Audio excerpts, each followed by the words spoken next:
Everyone, welcome back my YouTube channel. You know I am a nursing officer, but क्यों आज मैं ukulele लेके बैठ गई? क्योंकि guys I am following my passion with my profession, जिसको दिमाग में अभी भी है कि अगर मैं ये प्रोफेशन में जाऊंगी तो मेरा हर एक पैशन, मेरी खुद का नीच है, वो मैं फॉलो नहीं कर सकती हूँ। सो उन लोगों के लिए आज के वीडियो है। उसके साथ साथ मैं ये भी बताऊंगी कि being a nursing officer in the AIIMS, how much it is beneficial and how much it is respectful।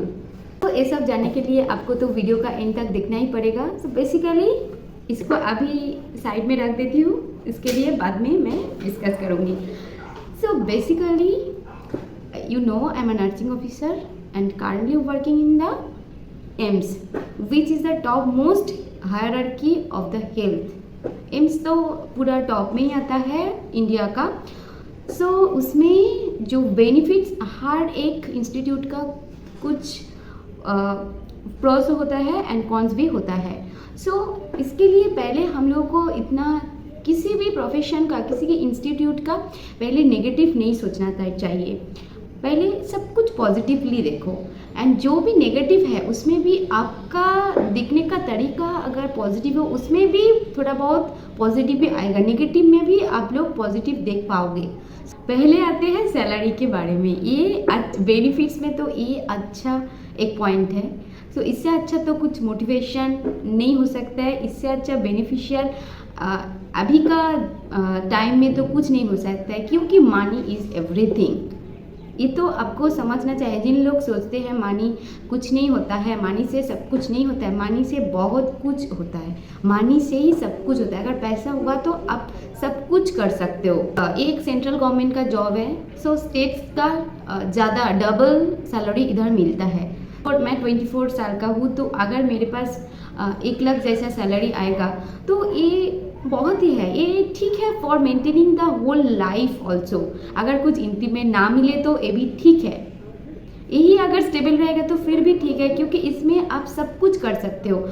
अगर आपका मम्मी का ड्रीम पूरा कर सकते हो, पापा का ड्रीम पूरा कर सकते हो, खुद का जो जो ड्रीम एक एक करके पूरा कर सकते हो। हर एक चीज़ जो डायरी में लिखती थी वो भी मैं आज पूरी कर सकती हूँ।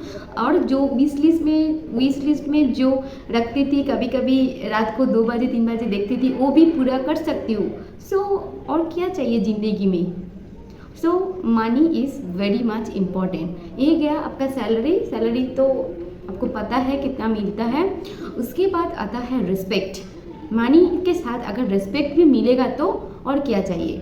नेचुरली ये लोग का दिमाग में है कि नर्स को रिस्पेक्ट कभी भी नहीं मिलता है। ये हम लोग भी एक्सपीरियंस किया है। जब स्टूडेंट भी था तब भी इतना रिस्पेक्ट नहीं मिलता है। स्टेट में रिस्पेक्ट ज़्यादा नहीं मिलते हैं, बट मैं आज एम्स के बारे में बात कर रही हूँ, उधर रिस्पेक्ट आपको कितना मिलता होगा। सो रिस्पेक्ट के मामले में ये बहुत आगे बढ़ चुके हैं एम्स में। एम्स का जो टैग, नर्स का जो टैग देते हैं दूसरा इंस्टीट्यूट में, सिस्टर, दीदी, ब्रदर, भैया, ये सब एम्स में नहीं चलता है। अगर किसी ने गलती से भी बोल दिया तो आपका ये हक है उनको सुधारने के लिए, जो ये नाम में मुझे मत पुकारो। जो एम्स में काम करते हो उसमें हर एक सिक्योरिटी से लेकर डॉक्टर्स और अदर मेडिकल स्टाफ आप लोग को मैम बुलाएगा। अगर आपका भी सीनियर आपको मैम बुलाएगा। मैं नर्सिंग ऑफिसर हूँ, junior post of the nurse.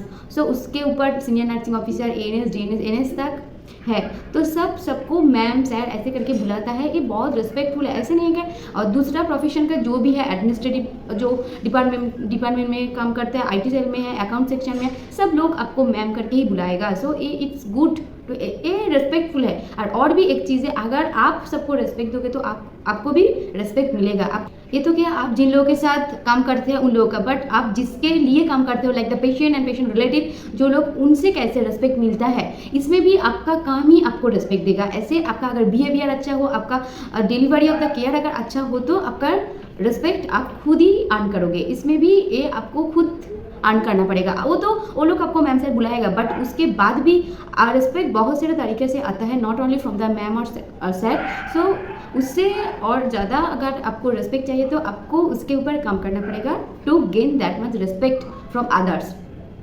सो हो गया रिस्पेक्ट। एंड जो होता है इधर जो ऑफ लीव्स ये सब होता है, इसमें इतना आपको तो मंथली 8 ऑफ मिलता ही है, तो 22 डेज आपको काम करना पड़ता है। उसके ऊपर आपका 30 ईयरली है, 8 CL टू RH ये तो है ही। मेडिकल लीव जो हाफ लीव नाम के आता है उसमें भी आप ले सकते हो, 20 लीव होता है। तो बहुत सारे लीव्स एंड ऑफ्स भी है, छुट्टी भी आपको मिलता ही है। ऐसा नहीं कि आपको बहुत ज़्यादा स्टेप फॉलो करके एक छुट्टी के लिए अप्लाई करना पड़ता है, इतना भी नहीं है, आपको छुट्टी आपका मिलता ही है। सो ये भी इतना ज़्यादा डरने का, कॉन्फ्यूज होने का बात भी नहीं है। और आता है वर्क कल्चर, इसका वर्क कल्चर बहुत अच्छा होता है। तो अगर सब लोग रेस्पेक्टफुल होगा, दूसरे का काम का अगर रेस्पेक्ट देगा तो वर्क कल्चर रेस्पेक्टफुली होगा। इसमें एक्सेप्शनल तो होगा ही, क्योंकि सब लोग एक तरीके से नहीं होता है, सबका कैरेक्टरिस्टिक्स पर्सनालिटी भी अलग होता है, सबका कल्चर सब दूसरे स्टेट से भी आता है, लैंग्वेज भी अलग होता है। तो एक्सेप्शनल उसमें रहेगा, आपका हर एक स्टाफ का ही पर्सनालिटी अलग होगा, तो उसमें भी वो भी आपको एडजस्ट करना पड़ता है, वो अलग चीज़ है। सब हर एक चीज़ में एक्सेप्शनल होता है, तो एक्सेप्शनल में हम लोग जनरलाइजेशन नहीं कर सकते हैं। So overall it is best. Next अगर मैं बात करूँगी तो ड्यूटी आवर्स के बारे में। ड्यूटी में तो आपको पता है 8 ऑफ तो मिलता ही है, तो उसके अंदर जो 6 नाइट आपको करना है, जो 12 आवर्स का शिफ्ट होता है। सो 12 वो ही एक हेक्टिव होता है नाइट ड्यूटी। तो हम लोग अगर नर्सिंग ऑफिसर है, हमको पता ही है हम लोगों को नाइट ड्यूटी करना है। वो स्टेट भी हो और सेंट्रल का भी हो, कोई भी इंस्टीट्यूट हो, इंडिया का बाहर भी कोई भी देश हो, उसमें भी आपको ऐसे ही नाइट ड्यूटी तो करना ही पड़ते हैं। 24 आवर सर्विस तो किसी को भी तो देना पड़ेगा, तो इसके लिए तो और कुछ नहीं बोलना है। ड्यूटी आवर्स और मॉर्निंग और इवनिंग तो 6 आवर्स का है। रेस्ट ऑफ द, जिस दिन मॉर्निंग और इवनिंग रहेगा, रेस्ट ऑफ द 18 आवर्स आपका है, 6 आवर्स ओनली ड्यूटी करना पड़ता है, तो दैट्स ओके। बट अगर आप ये भी आपको दिमाग पे रहना चाहिए कि अगर आप लाइफ एंड डेथ के बीच में कुछ काम कर रहे हो, आपका ये कुछ मशीन नहीं है, you are working for the life and death, so आपका मेंटल प्रेशर तो आएगा, ये तो इससे तो कुछ नहीं करना। उसके लिए आपको जो रेस्ट ऑफ द 18 आवर्स है उसको अच्छे से आपको यूटिलाइज करना है। उसमें आप योगा, मेडिटेशन कुछ भी करके मेंटल प्रेशर रिड्यूस करना है आपको, क्योंकि आपका जो 6 आवर्स का ड्यूटी होने वाला है उसमें तो वर्कलोड तो होगा ही, क्योंकि आपको तो काम करना ही है। उसमें किसी का कार्डियक अरेस्ट होगा, किसी का बहुत सारा पेशेंट का अलग अलग कॉम्प्लिकेशन है, अलग अलग स्टेट का पेशेंट है, सबका लैंग्वेज अलग है, सबका ये सब भी आपको चैलेंजेस फेस करना पड़ेगा। ये आपको माइंडसेट करके ही ड्यूटी पे जाना है। हर रोज़ एक अच्छे से पॉजिटिव माइंडसेट लेके ही ड्यूटी पे जाना पड़ेगा ही, नहीं तो आप मेंटली डिप्रेस्ड ही रहोगे, तो तब एंड ऑफ द डे आपको लगेगा ये जॉब अच्छा नहीं है। But if you utilise the other time, वो 6 आवर्स छोड़ के, तो आपको वो मेंटल प्रेशर भी रिड्यूस होता रहेगा। बट अगर आप उसमें यूटिलाइज नहीं करोगे तो मेंटल प्रेशर ज़्यादा होते होते एक दिन डिप्रेशन ये सब आता है, एंग्जाइटी, इसलिए ये मेंटली एग्जॉस्ट हो जाता है जो मेडिकोज होता है। तो इसलिए मैं बोलूँगी आपका अगर मॉर्निंग ड्यूटी होगा 6 आवर्स का, उसके बाद रेस्ट करो 3-4 आवर्स, उसके बाद आपके स्लीपिंग टाइम को छोड़ दो, उसके बाद भी अगर रेस्ट करना है तो करो, 2-3 आवर्स करो। उसके बाद भी आपके पास टाइम है, जिम करो, योगा, मेडिटेशन, बाहर घूमने के लिए जाओ, जो भी पैशन है। Like me, like I was just reducing my mental pressure by playing the ukulele, so that's it.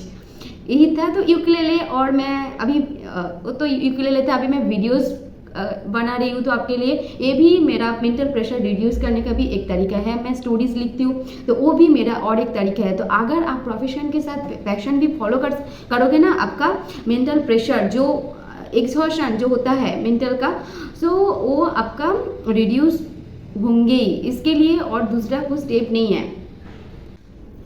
और एक लाइन है जो सब लोग बोलते हैं, नर्सिंग ऑफिसर का कुछ पर्सनल लाइफ नहीं होता है। पर्सनल लाइफ सबका होता है, क्योंकि पर्सनल लाइफ क्यों नहीं रहेगा। हर एक प्रोफेशन का अलग एक पर्सनल लाइफ होता है, एक प्रोफेशनल लाइफ होता है। अगर कुछ आप मिस्टेक करोगे तो आपका पर्सनल लाइफ पे उसका असर आएगा ही। अगर आप टीचर हो, अगर आप स्कूल में जाके कुछ गलती करोगे तो आपको वो पर्सनल लाइफ में भी इफेक्ट पड़ेगा, वो तो अलग बात है। अगर आप अच्छे से आपका काम करोगे तो उसका असर क्यों आपका पर्सनल लाइफ में पड़ेगा, ये नहीं पड़ता है। अगर आप उसको अच्छे से टाइम को यूटिलाइज करोगे, आपका जो पर्सनल लाइफ का जो टाइम होता है, पर्सनल टाइम आपका खुद को ढूंढ के यूटिलाइज करना है, यही है। बट ये भी आपको माइंड सेट करना पड़ेगा। जो माइंड का 6 डेज नाइट होता है उसमें आप कुछ भी इतना सेल्फ हीलिंग सेल्फ ग्रोइंग नहीं कर सकते हो, क्योंकि आपका 12 आवर्स तो ड्यूटी में चला जाएगा और 12 आवर्स आपको आके आपका खुद के लिए खाना बनाना है, खुद का काम करना है, फिर से ड्यूटी जाना है और अब थोड़ा तो रेस्ट करना ही पड़ेगा। तो उस टाइम इतना भी आप सेल्फ ग्रोथ के लिए टाइम नहीं निकाल पाओगे, ये भी आपको जानना चाहिए। But rest of the 6 days आपके पास टाइम होता है थोड़ा थोड़ा करके पैशन फॉलो करने के लिए। और जो आपको अच्छा लगता है, पैशन मतलब आपको यही करना है ऐसा नहीं है। अगर आप घूमना पसंद करते हो, कुछ भी कर सकते हो, आप कर सकते हो। तो इसमें आपका वो वाला फीलिंग नहीं आएगा कि नर्सिंग में आके मेरा पर्सनल लाइफ पानी में टपक गया, ऐसा है। ठीक है, कोई मुझे बोलते हैं, मेरी जो कॉलीग्स हैं वो लोग भी बोलते हैं, उन लोगों को जो लोग विलेज से आते हैं, गांव से आता है, उन लोगों का अभी भी वैल्यूज़ नहीं करते हैं। क्या करता है नर्सी तो ऐसे करके बोलते हैं, बट जब 2 साल बाद उसके पास खुद का घर 2 स्टोरी 3 स्टोरी बिल्डिंग है, 1-2 बाइक कार सब कुछ है, तब उन लोगों को समझ में आता है कि इन लोग भी कुछ करते हैं।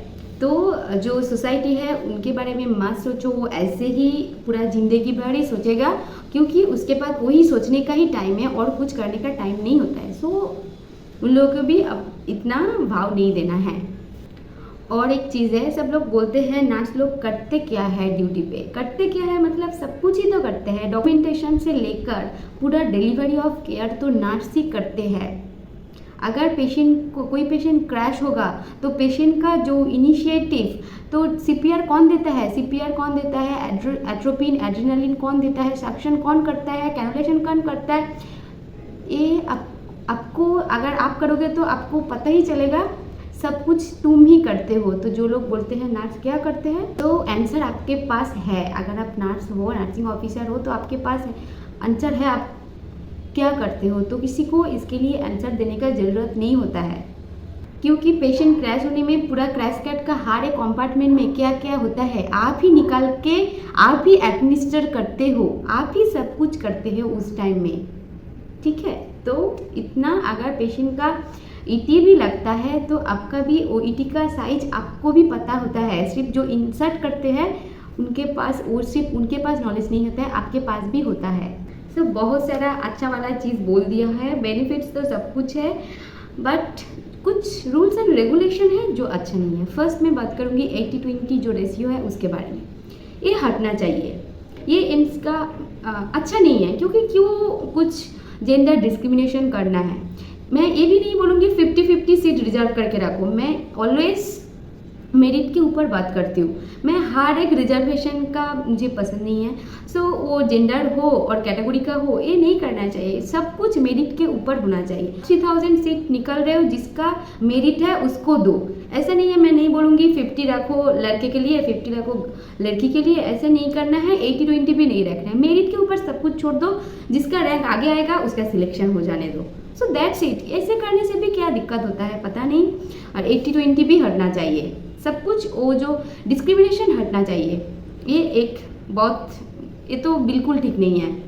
उसके बाद आता है जो ट्रांसफ़र नहीं होता है। ट्रांसफ़र होना चाहिए, क्योंकि एक अगर मैं जब नॉर्सेट 7 दिया था मेरा रैंक 643 था। तो अभी जो लोग नॉर्सेट 8 में, तो उस टाइम मेरा जो फर्स्ट प्रेफरेंस था एम्स कल्याणी, उसमें 2 सीट था, एक कैटेगरी का सीट था, एक जनरल का सीट था। दोनों में ही तो 2 सीट में तो कैसे ही होगा, इसलिए नहीं हुआ। नेक्स्ट सेकेंड प्रेफरेंस मुझे मिल गया। बट नॉर्सेट 8 में जिन लोगों का ज़्यादा रैंक है उसका मिल गया। नॉर्सेट 9 में तो जो लोग 2000 में रैंक करेगा उसका भी मिलेगा एम्स कल्याणी फर्स्ट प्रेफरेंस। तो ये अच्छा नहीं होता है, क्योंकि एक मेरा जो एक फ्रेंड है उसका 27 रैंक था नॉर्सेट 7 में। वो जनरल कैटेगरी यूआर से बिलोंग करती थी, बट उसको भी उसका फर्स्ट प्रेफरेंस नहीं मिला। सो ये अच्छा नहीं है। तो वो कितने बार एग्ज़ाम देंगे, उसका जो ड्रीम एम्स है, होम टाउन का एम्स है, ये चुनने के लिए वो कितने बार एग्ज़ाम देंगे, ये भी अच्छा नहीं है। ये म्यूचुअल ट्रांसफ़र और ट्रांसफ़र पॉलिसी रहेगा तो 2-3 साल बाद 4 साल बाद अगर ट्रांसफ़र करने का कुछ तरीका होता तो अच्छा होता, क्योंकि जो 27 रैंक करके सेकेंड प्रेफरेंस जिसको मिला उसको हक है उसका फर्स्ट प्रेफरेंस मिलने का, तो उसको भी एक चांस देना चाहिए। उसके लिए ट्रांसफ़र पॉलिसी होना ज़रूरी है, बट वो भी तो नहीं है। ये एक अच्छा चीज़ नहीं है। और एक चीज़ है जो स्टडी लीव एम्स में नहीं मिलता है, बहुत सारे एम्स में स्टडी लीव नहीं मिलता है। तो इसके लिए हम लोगों को जो एजुकेशन क्वालिफिकेशन बढ़ाना ये मुश्किल है, क्योंकि सबको तो ड्रीम होता है मैं मास्टर्स करूँगी, पीएचडी करूँगी, और भी तो ऊपर जाना है। बीएससी डिग्री लेके हम लोग एएनएस तक जा सकते हैं। डीएनएस बढ़ने के लिए मास्टर्स होना ज़रूरी है, एएनएस के लिए तो पीएचडी भी होना ज़रूरी है। तो इसके लिए थोड़ा ये भी अच्छा नहीं है। तो ये 3 अगर आ जाएगा तो एम्स तो और पूरा अभी बेटर है, पूरा तब बेस्ट ही हो जाएगा। So that's it. I hope सबका जो कन्फ्यूजन था मैं क्लियर किया, जो मेरे पास जो इन्फॉर्मेशन था वो भी दिया है। So please like, comment and subscribe my channel and stay tune with me. मैं बोला लास्ट वीडियो में बोली थी कि मैं इसके बाद से नॉर्थ से 10 का सीरीज़ लेके आऊँगी, बट इसके ये ही लास्ट वीडियो है। तो उसके बाद से मैं पूरी तरह नॉर्थ से 10 के लिए वीडियोस अपडेट करती ही रहूँगी। और भी एग्ज़ाम्स आ रहा है, आरआरबी का जो उसका फॉर्म फिलअप हो चुका है, उसके लिए भी मैं वीडियोस करूँगी। जो एग्ज़ाम्स में मैं क्वालिफाई किया और इसका और सिलेक्शन भी हो गया, तो उसमें मैं वीडियोस अपलोड करती हूँ। जिस एग्ज़ाम के बारे में मुझे कुछ पता नहीं है, इन्फॉर्मेशन नहीं है, मैं उसके लिए कुछ शेयर नहीं करती हूँ। इसलिए मैं रेलवे और एम्स के ऊपर वीडियो ज़्यादा प्रेफर करती हूँ, क्योंकि ये ऑलरेडी मैं सिलेक्टेड हूँ। आज के लिए इतना ही। मैं अभी मेरी यूकेलेले लेके बैठ गई हूँ, क्योंकि मुझे आज मेरा ऑफ मिला, वो तो यूटिलाइज़ करना है। तो इसके लिए